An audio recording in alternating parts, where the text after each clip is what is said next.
Hello everybody, I'm JackieKCooper and this is my entertainment rundown, part 2.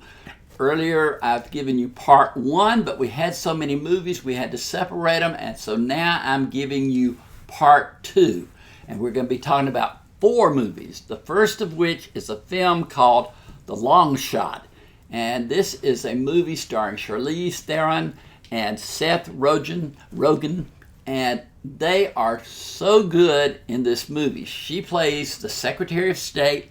He is a journalist. He's kind of, schlubby, wears all these, offbeat clothes, got a beard, got a tattoo. She is the epitome of poise and grace and beauty. But many years before, she was a few years older than him, and she babysat him, and he was madly in love with her. And then one day they meet up again, they recognize each other, and she hires him to help write some of her speeches. She has presidential ambitions in addition to being Secretary of State. This movie is a romantic comedy, but it is a raunchy romantic comedy. Some of you, I know, will be offended by some of the things that are there, but it's got an R rating, folks. It's there for a reason. So don't go into this movie thinking, this is Pretty Woman or whatever. This is a movie that has profanity from beginning to end by every major character. It may offend your political sensibilities, but I thought that they actually did a good job of trying to balance things out politically.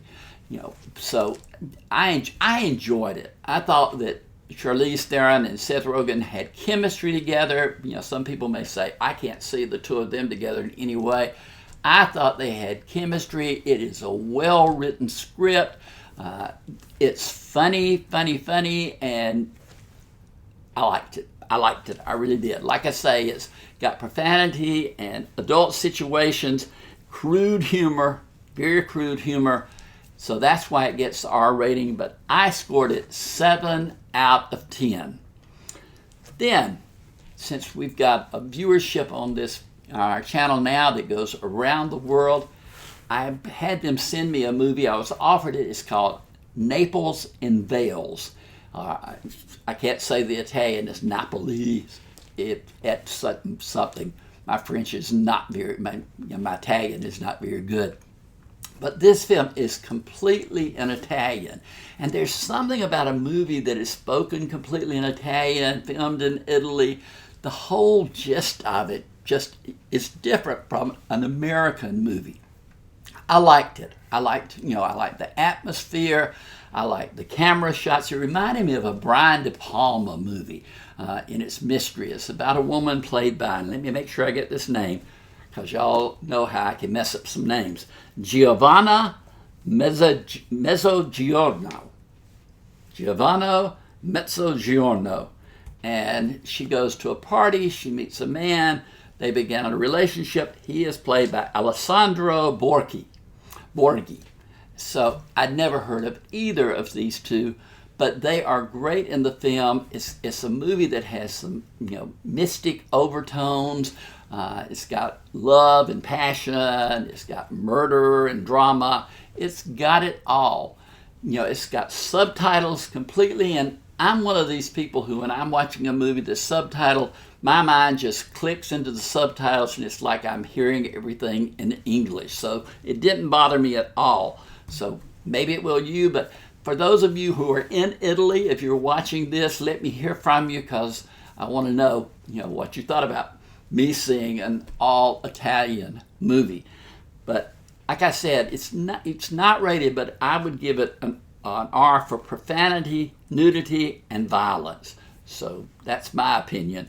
And I scored it 6 out of 10. I got into it. It wasn't, as one of the great movies, but it certainly was above average. I enjoyed seeing new actors that I wasn't familiar with. So I enjoyed it. Then we have a movie that's coming out this Friday. I got this, an advanced screening of it. It's called Tolkien. I always thought it was Tolkien, but in the movie, Nicholas Hoult, who plays Tolkien, says to his professor, my name is pronounced Tolkien, and the professor says, I thought it was Tolkien. You may have learned something today. But this is the story of J.R.R. Tolkien, who wrote Lord of the Rings and other books. And it's all about his background, how he became, part of a group and made really close friendships, how he loved words and the origin of words and what words meant. It's told in flashbacks, though. It starts out with he's in World War I, he's in the trenches, and then it flashes back from that, and then it'll come back to the war, and then it flashes back again. I would have liked just a straight linear story, from A to Z or whatever. But this is the mood, the mode and the mood that the director chose to use. Like I said, Nicholas Hoult plays Tolkien, and Lily Collins is the woman that he is in love with. Also in the movie are Cole Meany and Derek Jacobi. Acting is superb. The story is good. I just wanted it to be more. I wanted to find out more about this man behind Lord of the Rings. I mean, there had to have been some complexities there that spurred him forward to write this saga of a novel that he did. But anyway, like I said, it's PG-13 for profanity and violence. I scored it 6 out of 10. Finally, we have a movie called Red Joan, and this is about a grandmother in England, played by Judi Dench, and one day she is confronted by the authorities and is arrested for treason. And from there, of course, once again, we have flashbacks, to her younger self. She's played in her youth by an actress by the name of Sophie Cookson.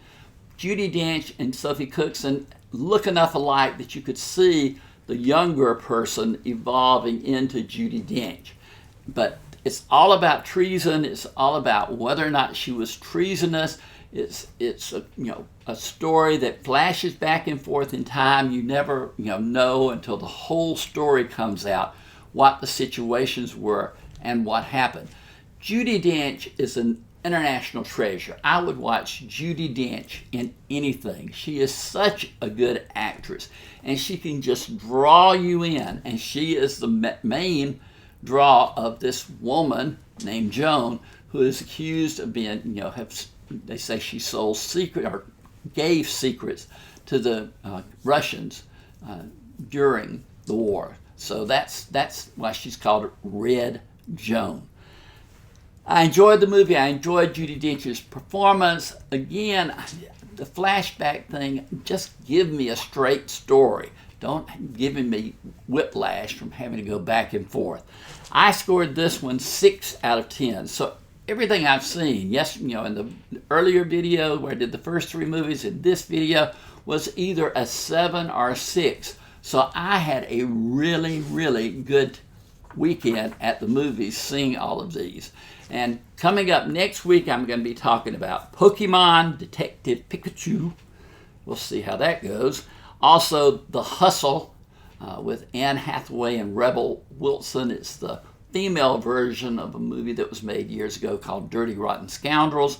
Then we'll have Palms. Diane Keaton becomes a cheerleader. And a documentary called The Biggest Little Farm. We'll be talking about all of that next week. Go ahead, please subscribe to our channel if you're not a subscriber already. Hit the bell if you want to have notifications of when we have new videos appearing. But for now, this has been Jackie K. Cooper's Entertainment Rundown, Part 2.